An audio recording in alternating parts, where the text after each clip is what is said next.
अस्सलाम वालेकुम दोस्तों, एक मर्तबा फिर मैं हाजिर हूँ। सभी दोस्तों को वेलकम, खुश आमदीद और जी आयन हूँ बोलता हूँ। आदाब अर्ज़ है, अपने चैनल पे आप सभी दोस्तों का दिल से खैर मकदम करता हूँ।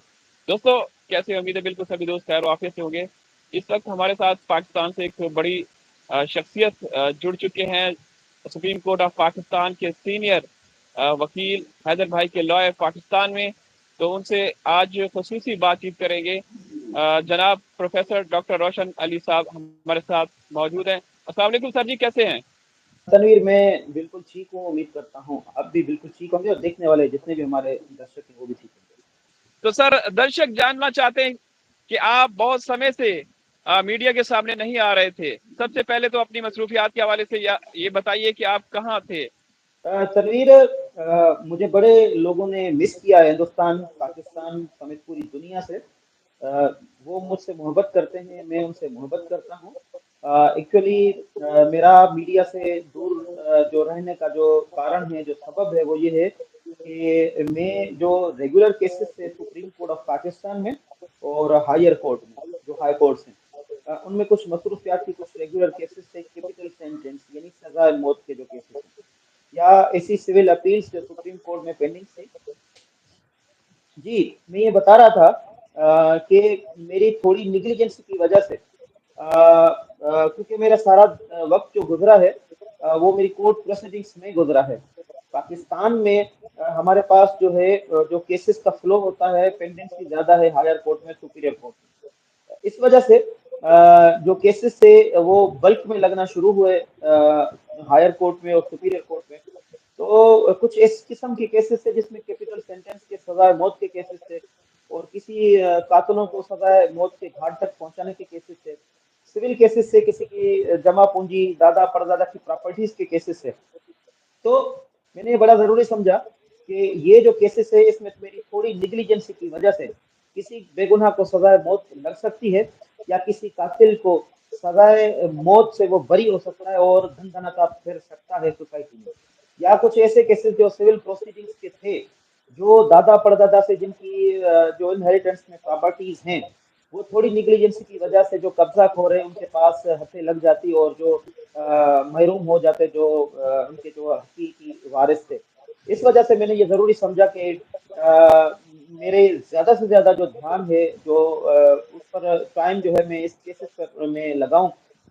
मैं एक प्रोफेशनल वकील हूँ, टाइम तो अपने केसेस पर ज्यादा देता हूँ, लेकिन इस मरतबा जो पेंडेंसी में केसेस थे वो संगीन नोयत के थे।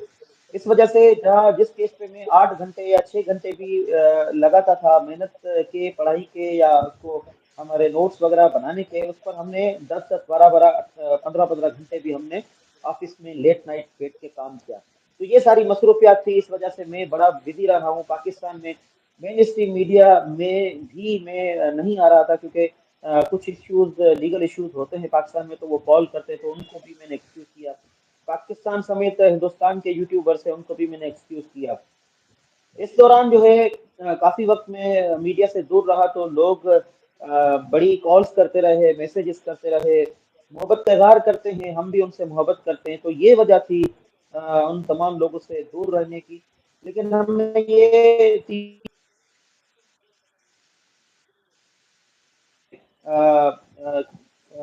दिया था, डेडलाइन दी थी मैंने कि मैं जो है 23rd के बाद जो है मैं आप बिल्कुल तमाम लोगों के बिल्कुल सामने सर जी, आऊंगा। आपके जो दर्शक जी जो हमें तनवीर। देखते हैं, आपको मिस कर रहे थे। आप आए, बाहर आई, क्योंकि आप जिस तरीके से केस को लेकर चल रहे हैं, तो कहीं ना कहीं बदगुमानी का इजहार भी किया जाता रहा कि शायद वो हैदर भाई से अलग हो गए।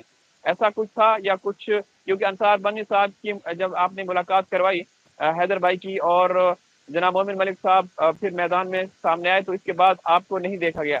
तो कुछ दर्शक ये भी जानना चाहते हैं कि आप हैदर भाई से अलग हो गए, जो आप वकालत से दस्तबरदार हो गए थे, ऐसा कुछ था?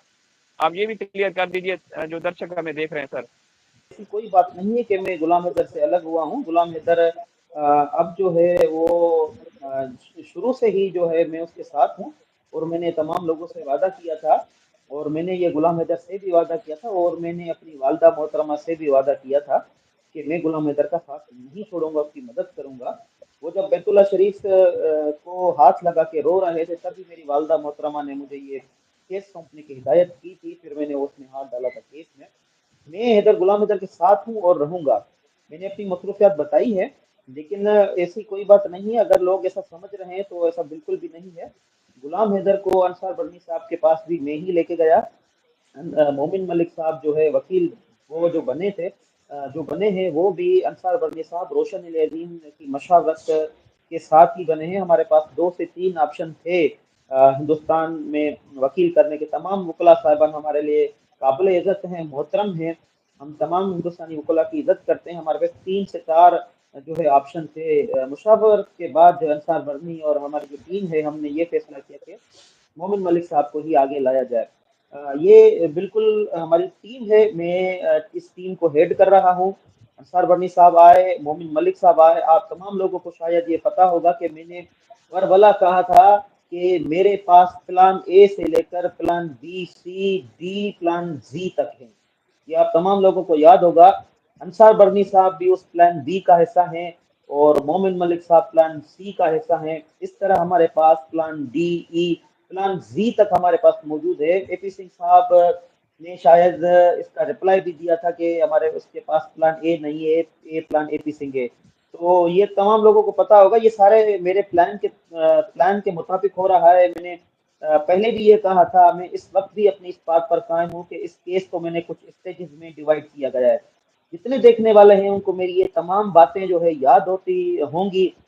मैं किसी भी अपनी बात से हटा नहीं हूँ। मैं एपी सिंह की तरह चोर नहीं हूँ, झूठा नहीं हूँ जो अपनी बात से हटूं। मैं इस वक्त भी अपनी बात पर कायम हूँ कि मैंने ये कहा था कि मैंने इस केस को स्टेजेस में डिवाइड किया गया है।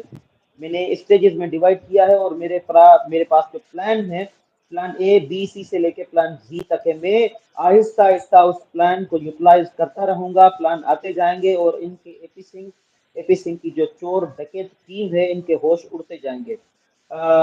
इस्लामाबाद तक प्लान था।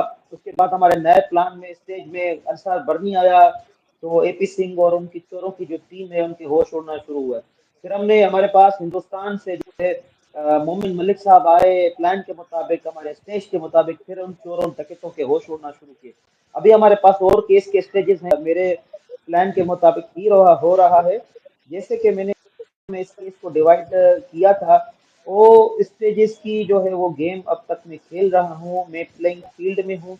मैं प्लेइंग फील्ड से निकला नहीं हूँ। तो मैं इस प्लेइंग फील्ड में मौजूद हूँ। फील्ड में मौजूद हूँ। मैं प्लेइंग फील्ड से निकला नहीं हूँ। हाँ, मैं मार्क्स देता जरूर जाऊंगा इंशाल्लाह आप तमाम दर्शकों की मदद से। इस प्लान और स्टेजेस पर ही हमारा जो पूरा केस है वो डील हो रहा है। आगे हमारे और भी जो प्लान है वो जाहिर होंगे और स्टेजेस हम वो भी जाहिर करेंगे। इनके मजीद होश उड़ेंगे, ये मजीद परेशान होंगे। एक एक जो बात मैं प्रिडिक्शन करता रहा उस पर मैं अमल करता आ रहा हूँ। और मजीद जो हमारे जो प्लान है वो जब जाहिर होंगे तो वो भी मैं आपके चैनल के तवज्जुह से मैं बताना चाह रहा हूँ कि जितने भी इस सीमा हैदर केस को देखते हैं गुलाम हैदर की तरफ से, वो खुश होना शुरू होंगे। वो लोग जो सीमा हैदर की सपोर्ट में हैं, चोर डकैत जो हैं लोग उनकी सपोर्ट में हैं, उनके होश उड़ना शुरू हो जाएंगे। वो दीवारों में अपना सर मार के अपना खून निकालेंगे और सर मार मार कर ही अपना बेहाल करेंगे। इतना इनको प्रेशर मिलने वाला है हमारे जो अगले जो प्लान है उसके मुताबिक। तो ये सर कहना जी सर। कि रोशन अली जी अजीम ने सर। गुलाम हैदर का साथ छोड़ दिया है तो ये कतई सही नहीं है। ये बिल्कुल गलत है। ये बिल्कुल जो मैप जो मैंने खींचा था, वो जो शतरंज की गेम मैंने बिछाई थी, वो जो शतरंज की चालें जो रोशन अली अजीम चल रहा था, तो वही शतरंज की चालें जो है अभी चल रही हैं। अब जो है हम बड़े करीब जो है हमारा जो प्यादे हैं, हमारे जो सिपाही हैं वो पहुंचने वाले हैं बादशाह के घर तक और इंशाल्लाह इस बादशाह को हम मार गिराएंगे।